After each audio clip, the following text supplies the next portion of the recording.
ஈரானின் உச்சபட்ச தலைவர் அயதுல்லா அலி காமேனி படுகொலை செய்யப்பட்ட விவகாரத்தில் நவீன தொழில்நுட்பங்கள் எப்படி ஒரு போரின் போக்கையே மாற்றுகின்றன என்பது உலக நாடுகளை உற்றுநோக்க வைத்துள்ளது. ஆபரேஷன் ரோரிங் லயன் என்று பெயரிடப்பட்ட இந்த திட்டத்தில் ஒரு நாட்டின் பாதுகாப்புக்காக வைக்கப்பட்ட கருவிகளே அந்த நாட்டின் தலைவருக்கு எதிராக திரும்பியதுதான் இதில் உள்ள மிகப்பெரிய திருப்பம்.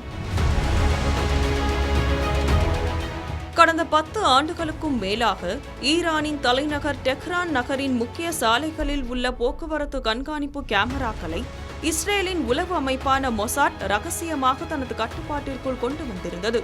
ஈரானிய அரசு தனது உள்நாட்டு பாதுகாப்புக்காக அமைத்திருந்த இந்த கேமராக்கள் மூலம் காமேனியின் இல்லம் அமைந்துள்ள பாஸ்டர் தெரு பகுதியில் உள்ள அத்தனை அசைவுகளையும் இஸ்ரேல் தொடர்ந்து கண்காணித்து வந்தது.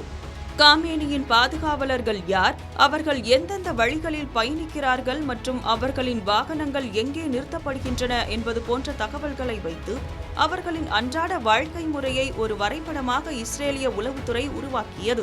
இப்படி கேமராக்கள் மூலம் கிடைத்த லட்சக்கணக்கான மணிநேர காட்சிகளை ஆய்வு செய்ய செயற்கை நுண்ணறிவு தொழில்நுட்பம் பயன்படுத்தப்பட்டது. இஸ்ரேலின் யூனிட் 8200 பிரிவினர் உருவாக்கிய டார்கெட் ப்ரொடக்ஷன் மிஷன் எனும் அமைப்பு இந்த தரவுகளை அலசி காமேனி இருக்கும் துல்லியமான இடத்தை ஒரு 14 இலக்க வரைபட குறியீடாக மாற்றிக் கொடுத்தது. இதன் மூலம் ஒரு கட்டிடத்தின் எந்த பகுதியில் அவர் அமர்ந்திருக்கிறார் என்பதை ஒரு சிறிய மேஜை அளவிற்கு துல்லியமாக கணிக்க முடிந்தது. இவற்றுடன் அமெரிக்காவின் CIA அமைப்பு தனது ரகசிய உளவாளிகள் மூலம் காமேனி ஒரு கூட்டத்தில் கலந்து கொள்ளவிருப்பதை உறுதி செய்தது.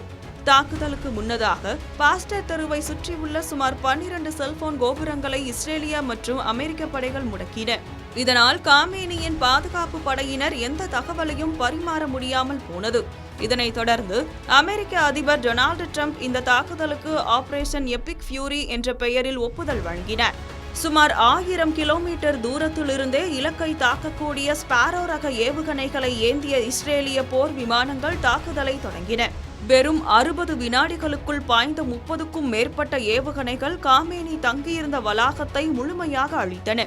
இந்த தாக்குதலில் காமேனியுடன் சேர்ந்து ஈரானின் பாதுகாப்பு அமைச்சர் மற்றும் உயர்மட்ட ராணுவ தளபதிகள் உள்ளிட்ட 40க்கும் மேற்பட்ட அதிகாரிகள் கொல்லப்பட்டதாக தகவல்கள் தெரிவிக்கின்றன. ஈரானின் சொந்த கேமராக்களையே அவர்களுக்கு எதிராக பயன்படுத்தி நடத்தப்பட்ட இந்த மின்னல் வேக தாக்குதல் டிஜிட்டல் காலத்தின் உளவுத்துறை வரலாற்றில் ஒரு மிகப்பெரிய மைல்கல்லாக பார்க்கப்படுகிறது.